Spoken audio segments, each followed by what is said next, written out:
Marshmallow Fanboy back with another review, this time for Green Lantern Kyle Rayner. I've been waiting for this figure for a while. Kyle is the Green Lantern that I grew up liking. Hal Jordan was always there, and John Stewart, but in the main title it was Hal Jordan. And in the 90s, when I was in my teens, he turned to Parallax, and then of course that was really interesting because heroes didn't turn heel very often, and that was really cool to me. And then they introduced Kyle, and Kyle was my Green Lantern sort of during that storyline and forward. I think he was introduced maybe right before that storyline or after, I can't remember. But this is the Blackest Night series. There are a lot of figures. I didn't get any of the Black Lantern figures. I just got Kyle, so I won't be building Atrocitus. But like I said, Kyle is the main appeal for me here. So no deceased Batman or Firestorm or Superman. Just Kyle for me. So this is what it looks like. The Blackest Night series got the logo up here. Anybody who was around, maybe in the 2000s, maybe Blackest Night was a thing. But yeah, it's got the classic green Kyle Rayner costume during that time. The little lantern logo in the corner. I really like this figure. I love the details. I've seen some of the reviews and some of the closer up pictures, and I just dig this figure. I like that it's a different costume from Hal and from John Stewart. And I have both of them. I have two John Stewarts. I can't remember. Oh, one came with Endless Winter. That's why I have two. Okay. So yeah, let's break this bad boy out and see what we're looking at. Okay, now that we've got him out of the package, let's take a closer look at him. Let's start with the Atrocitus Build-A-Figure part. Nice. Like I said, I'm not going to get the rest of it. It does have butterfly joints that come out really easy, so just watch that when you're opening them. Make sure that the butterfly joints find their way back into the shoulders. But the sculpt is really nice. I just like the checker patterns of the some of the costumes. Just really nice. Of course, we have the card, and the artwork is back. That is artwork. Good artwork. Nice to see a happy Kyle. Very cool data on the back of it. Of course, it says after Hal Jordan succumbs to the influence of Parallax, travels to Earth and bestows the final Green Lantern power ring to artist Kyle Rayner. So that's pretty much what I remember from it. The action figure stand. I didn't have to use it.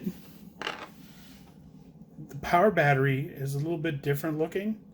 I don't know if I don't know what the significance is.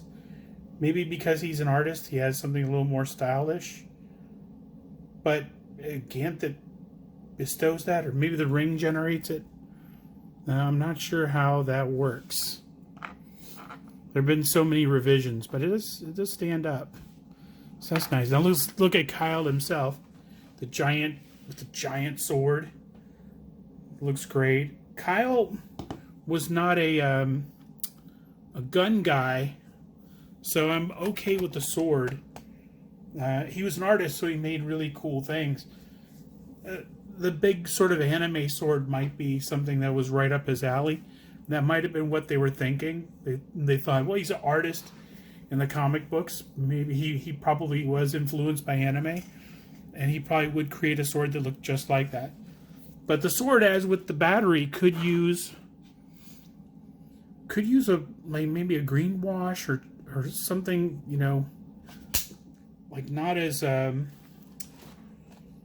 not translucent, but a little bit solid to bring out some of the details, but still make it green. I wouldn't put a black or gray wash on it. That'd be maybe weird.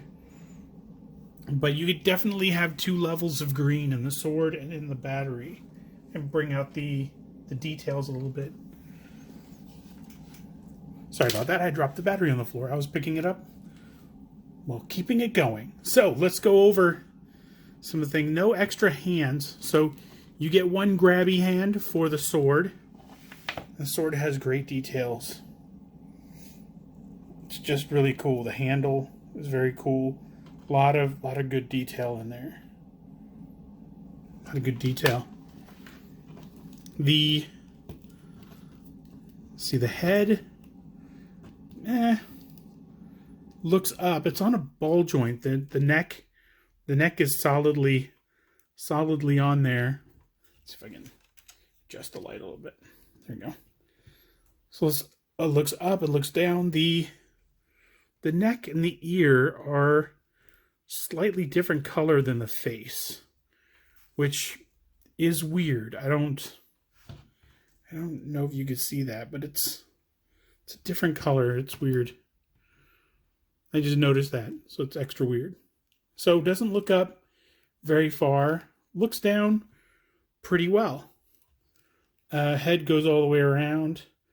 Like I said, it's on the ball joint, so I don't think the neck moves, because there'd be no point to that. But he does have a butterfly joint. It's real small. You can see it best on the back here. Let's move that around a little bit, but that's got to result in better range of motion when he's drawing back or going forward. Yeah, that's nice. Ball and hinge for the shoulder. Let's see if the bicep rotates. Oh, and the bicep does swivel. It looks like all one piece. You can see it glide around the detail on the shoulder, so it doesn't look like anything. It doesn't look like a break at all, but there is a break there, and double arms or double elbows. Let's see, the hands. See, they do have a swivel. He can move them back and forth, and of course he can rotate them. As for the mid torso, he has two places where he swivels. One right under the rib cage, and one right at the waist. So if you want him to look really weird, you can do like that and go, oh, he's got half his middle missing. Or he's just some variant of Kyle who's just weird for some reason. I'll put that back. It's bugging me. Standard setup with the legs. Standard McFarlane legs. Let's see if there's no thigh swivel there. The knees double jointed, and he can kick his own ass. Ow! Stop kicking my own butt. Let's see if the boots rotate. No, but they do here at the there's a ball joint here, kind of a hinge that moves it up. And let me get a little further away from the camera. My gosh, I'm right on top of you. The ball joint is a slightly different color than the boot and the calf. And that's a little off-putting. But good range of motion. You do have the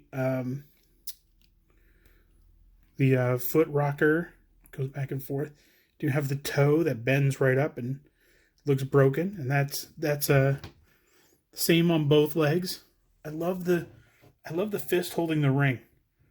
Looks really good. Looks great on the other figures too, but I really like that he's got the fist balled up, but his face it looks kind of happy. But one of his traits was he was just kind of happy-go-lucky. He was a lot less intense of a Green Lantern, until his girlfriend got shoved in a refrigerator, I suppose. So that is Kyle Rayner. So if you are a Kyle Rayner fan, and I definitely am, this was a good addition. Now I've got Hal, I've got John, I've got Kyle. Yeah, right. I got Hal, John, and Kyle. Yeah, in order. Okay.